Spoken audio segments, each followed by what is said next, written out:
Hello guys, इस video में अपन रॉबर्ट फ्रॉस्ट की next poem the road not taken को स्टडी करेंगे। इसमें देखेंगे line to line explanation, detailed study and जो भी figure of speech, important figure of speech and literary terms आए हैं। यह एक सिंबॉलिक पोएम है, तो अपन प्रत्येक पीपीटी वाइज इसको देखते जाएंगे और इसको डिटेल्ड में अपन स्टडी करते हैं।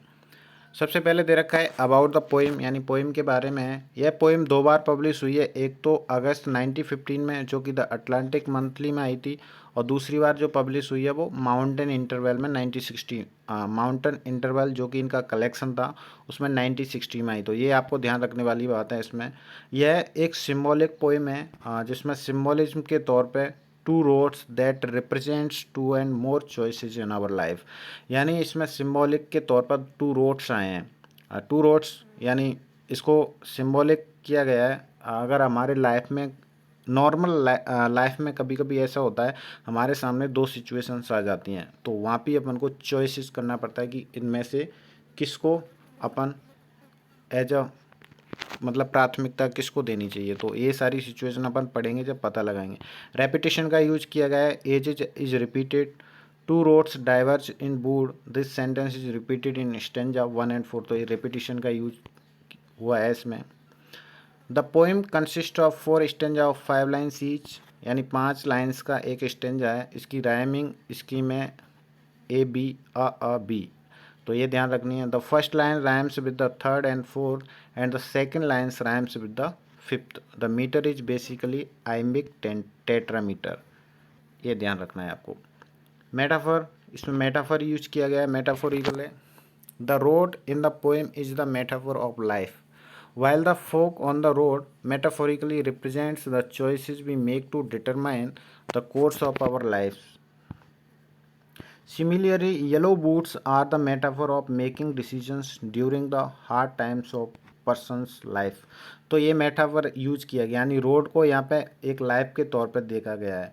While the fork on the road metaphorically represent the choices. Fork का मतलब होता है एक ऐसा रोड जो आगे चल के दो भागों में बढ़ जाता है। तो कभी कभी ऐसे ही हमारी लाइफ है वो स्मूथली जारी होती है, लेकिन उसके बाद अपन एक ऐसे मोड़ पे आ जाते हैं जहाँ से हमें कुछ भी आगे दिखाई नहीं देता। तो यहाँ पे ऐसे चॉइसेस करनी पड़ती है। तो वो सिचुएशन इसमें बताई गई है कि हमें कौन सा रास्ता लेना चाहिए।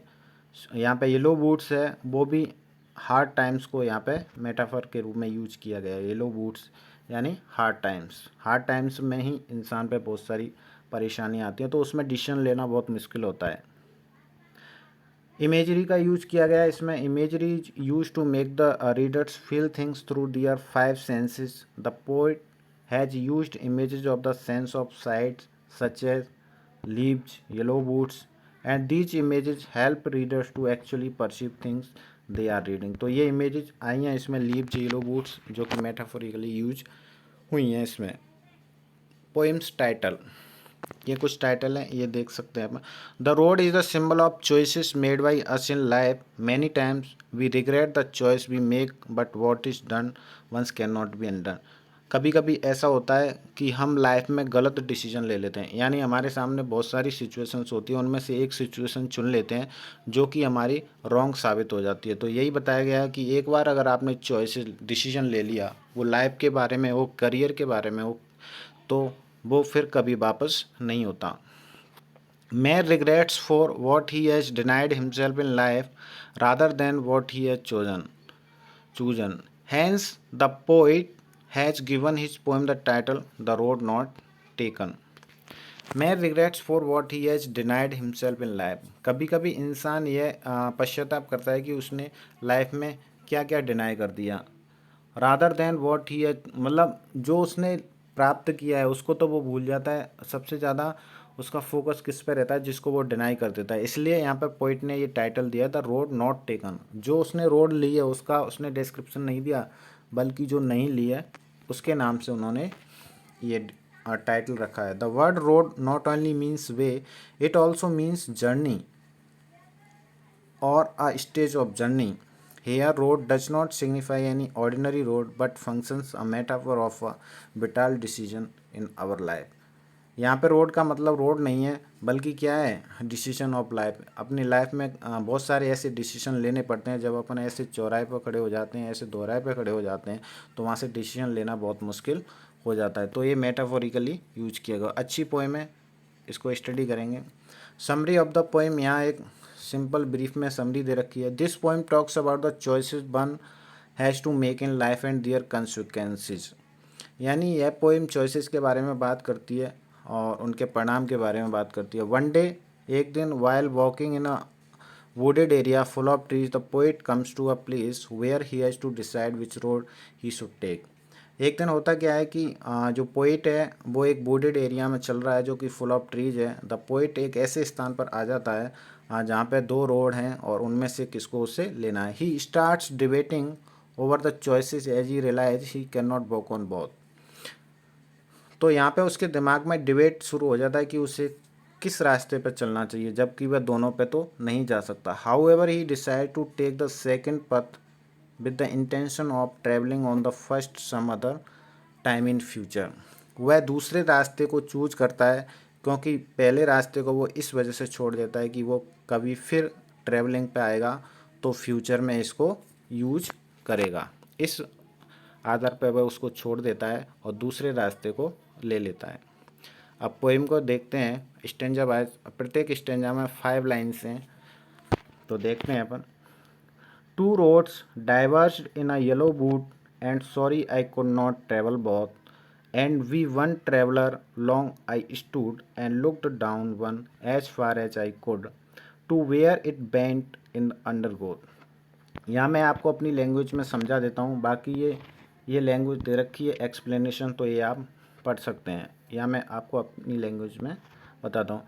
Two roads diverse in a yellow boot, यानी दो रास्ते हैं, दो रोड हैं जो कि एक येलो बूट एक पीले जंगल में डाइवर्स्ड हैं, यानी दो रास्ते अपन को अलग अलग दिखाई दे रहे हैं। And sorry I could not travel both, और चलने वाला अकेला इंसान है तो वो कहता है कि मैं दोनों पे तो नहीं चल सकता। एंड बी वन ट्रेवलर, क्योंकि मैं अकेला हूँ। लॉन्ग आई स्टूड, मैं बहुत लंबे समय तक खड़ा रहा, सोचता रहा कि मुझे किस रास्ते पर चलना चाहिए। And looked down one as far as I could, और मैं उतनी दूरी तक देखता रहा जहाँ तक मेरी नज़र गई, यानी जहाँ तक वो रास्ते मुड़ नहीं गए, मैं जहाँ तक वो रास्ता क्लियर दिख रहा था वहाँ तक मैं देखता रहा। To where it bent in the undergrowth, यानी जहाँ तक क्लियर दिख रहा था, जहाँ तक वो रास्ता मुड़ नहीं गया, वहाँ तक मैं उसे देखता रहा। Then took the other just as fair, and having perhaps the better claim, because it was grassy and wanted wear, though as for that the passing there had warned them really about the same. Then took the other, इतना सोच विचारने के बाद उसने दूसरा पथ है उसको choose कर लिया। एज जस्ट एज फेयर, जो कि बिल्कुल क्लियर था। ये सिमली का यूज किया गया यहाँ पे, यानी जस्ट एज फेयर का मतलब है उसको यूज नहीं किया गया था। And having perhaps the better claim, और सोच रहा था कि ये उसके लिए एक अच्छा साबित होगा, बेटर ऑप्शन होगा। Because it was grassy and wanted wear, क्योंकि यह कैसा था, घास से युक्त था और ऐसा लग रहा था कि ये जो रास्ता है वो अभी किसी के द्वारा यूज में नहीं आया है। अलिटेशन है इसमें, वांटेड बियर में अलिटेशन है। Though as for that the passing there had worn them really about the same, क्योंकि जो पोइट है वो रियल में ही दूसरे पर जाना चाहता था। The passing there, passing there यहाँ पे भी अलिटेशन यूज हुआ है। Though as for that the passing there, इसमें had worn them really about the same, ये जो कि लास्ट लाइन में दे रखा है। Though now that speaker has actually walked on the second road, he or she thinks that in reality the two roads must have been more or less equally born on, क्योंकि यहाँ पे वो कह रहा है कि दोनों को एक साथ तो यूज में नहीं लिया जा सकता, इसलिए उसने सेकंड वाले को चूज किया। जो कि ऐसा होता है, कभी कभी दो रोड्स होते हैं, उनमें से एक रोड को ज़्यादा बार यूज किया जा चुका होता है और एक कम यूज में आता है, तो इसलिए उसने सेकंड ऑप्शन को चुना। And both that morning and both that morning equally lay in leaves no step had trodden black. Oh, I kept the first for another day. Yet knowing how way leads on to way, I doubted if I should ever come back. ये अच्छा Strange है. And bought that morning equally ले. उस सुबह वो दोनों एक साथ खड़े रहे. बोथ का मतलब है स्पीकर एंड बोथ रोड्स. जो दोनों रोड्स हैं, बोथ का मतलब यहाँ रोड्स के लिए आया. बोथ दैट मॉर्निंग, उस सुबह जो रोड हैं, ले इन लीव्स, दोनों किससे कवर्ड थे? लीव्स, पत्तियों से कवर्ड थे. No step had trodden black, यानी कहने का मतलब ये है बिल्कुल उन रास्ते पर अभी कोई भी निकल के नहीं गया था, यानी उस रास्ते को किसी ने भी ब्लैक नहीं बनाया था. यानी जो नॉर्मली जो रोड होते हैं वो ब्लैक होते हैं, लेकिन वो जो लीव्स थी, जो पत्तियाँ थी, वो कैसी थी? येलो थी. तो वो उससे कवर्ड हो रखे थे बिल्कुल, इसलिए वो बिल्कुल भी ब्लैक नहीं थे, यानी उस पर अभी कोई निकल के नहीं गया था. Oh, I kept the first for another day. यहाँ कहता है कि मैंने जो पहले वाला रास्ता था उसको फ्यूचर के लिए छोड़ दिया, कि मैं इसे फ्यूचर में यूज करूँगा. Yet knowing how way Leeds on two way, यह जानते हुए भी कि ये रास्ता पता नहीं मुझे कहाँ पर लेकर जाएगा, कहाँ तक लेके जाएगा. आई डाउटेड, मुझे संदेह हुआ कि क्या मैं कभी फिर वापस आ पाऊँगा या नहीं आ पाऊँगा. यहाँ पे वो ये डाउट करने लग जाता है. तो ये this is the decisions of life. कभी कभी लाइफ में अपन ऐसे डिसीजन ले लेते हैं कि अपन पहले वाले को तो इस पर छोड़ देते हैं कि मैं इसे फ्यूचर में यूज कर लूँगा, लेकिन कभी ऐसा भी हो जाता है कि हम उस डिसीजन को लेने के लिए फिर वापस नहीं आ पाते. तो यही यहाँ पर वो डाउट करने लग जाता है. ये लास्ट स्टेंजा है. I shall be telling this with a sigh, somewhere ages hence, two roads diverge in a wood, and I took the one less travelled by, and that has made all the differences. यह जो stanza है वो future को बताता है, यानी future में वो पहुंच गया है, यानी उसने उस रास्ते पे जो निकल के गया है, उस तरीके पे निकल के गया है. पोइट ने वो सारा एक्सपीरियंसेस एक्सेप्ट कर लिया है, और फिर वो फ्यूचर में जाकर बैक बैक वाली बातों को याद करके बता रहा है. वो कहता है आई शैल बी टेलिंग, मैं बता रहा हूँगा, दिस विद अ साई, ये सारी कहानी एक आहा भरते हुए, समवेयर एजेज एंड एजेज, यानी कई सालें गुजर जाने के बाद मैं ये स्टोरी बता रहा हूँ. कौन सी story? Two roads diverge in a wood, कि दो रास्ते थे वो एक वुड में डिवाइडेड थे. And I took the one less travelled by, और मैंने जो चूज किया वो कौन सा चूज किया? जो सबसे कम ट्रेवल्ड हुआ था, यानी जिस पर सबसे कम लोगों के द्वारा यूज किया गया था, मैंने उससे चुना. And that has made all the differences, और इसके द्वारा ये सारे परिवर्तन मेरे अंदर आए, यानी जो वह बताना चाहता है. कहने का मतलब ये है, इस इसको पढ़ते हैं अपन एक बार. द स्पीकर इमेजाइंस हिम और herself in the distant future, recounting with a sigh the story of making the choices which road to take.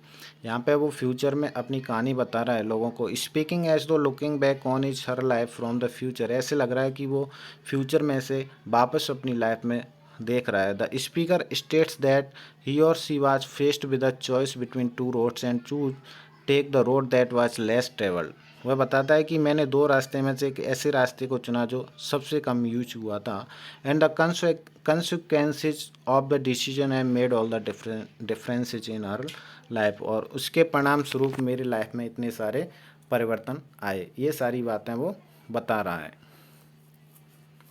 Message of the poem, इस मैसेज का, इस पोएम का क्या मैसेज है ये इसमें बताया है. Robert Frost poem the road not taken seems to hold out the mortal that life is a continuous journey full of divergence now and then. इसमें बताया है कि एक एक मॉर्टल मतलब लाइफ का मॉर्टल वैल्यू रखती है, और बताती है कि life is a continuous journey, की ज़िंदगी है वो एक लगातार चलने वाली यात्रा है जिसमें बहुत सारे डाइवर्जेंस मिलेंगे अब और फिर. The important thing is to move, सबसे इम्पोर्टेंट बात यह है कि हमें मूव ऑन करते रहना चाहिए विदाउट लुकिंग बैक, बिना पीछे देखे. Whether the choices of paths taken was right or wrong, भले ही हमारे जो द्वारा जो डिसीजन लिया गया है वो राइट है या रॉन्ग, हमें चलते रहना चाहिए. The right or wrong are relative terms, क्योंकि राइट और रॉन्ग ये एक ही रिलेटिव टर्म्स हैं, यानी दोनों एक ही सिक्के के दो पहलू हैं. We can not get everything in life and have to make choices, क्योंकि अपन लाइफ से सारी चीज़ें प्राप्त नहीं कर सकते और जो अपन चॉइसेस कर रहे हैं उन्हें सभी को सही नहीं ठहरा सकते। Whatever directions in our life takes is determined by the choices made by us in the life in the journey of life. One can seldom come back to travel the roads not take earlier. Whatever direction in our life takes it, जो कोई भी अपन direction अपन लेते हैं is determined by the choice made by us, वो हमारी choice के आधार पे ही निश्चित की जाती हैं। In the journey of life, इस एक ज़िंदगी की यात्रा में one can seldom come back, कोई भी अपनी लाइफ में मुश्किल से ही द्वारा उस रास्ते पे यात्रा कर पाता है, यानी जो छोड़ी हुई चीज़ होती है उसको मुश्किल से ही प्राप्त कर पाता है। तो यहीं उसने बताया कि दिस रोड नॉट टेकन, वह रास्ता जिसे मैं फिर नहीं ले सका। यानी कहने का मतलब ये है, लाइफ में बहुत सारे डिसीजंस ऐसे आते हैं कि जिनको हमने एक बार छोड़ दिया और दूसरे पर चल जाते हैं, और उससे जो परिवर्तन हमारी लाइफ में आते हैं, नेगेटिव या पॉजिटिव कोई भी हो, लेकिन हम फिर वापस नहीं आ पाते। तो एक फ़िलोसॉफिकल पोएम है, लाइफ से जुड़ी हुई है, और मेटाफोरिकल पोएम है, सिम्बॉलिक पोएम है। तो आई होप आपको ये समझ में आई होगी। Thanks for watching.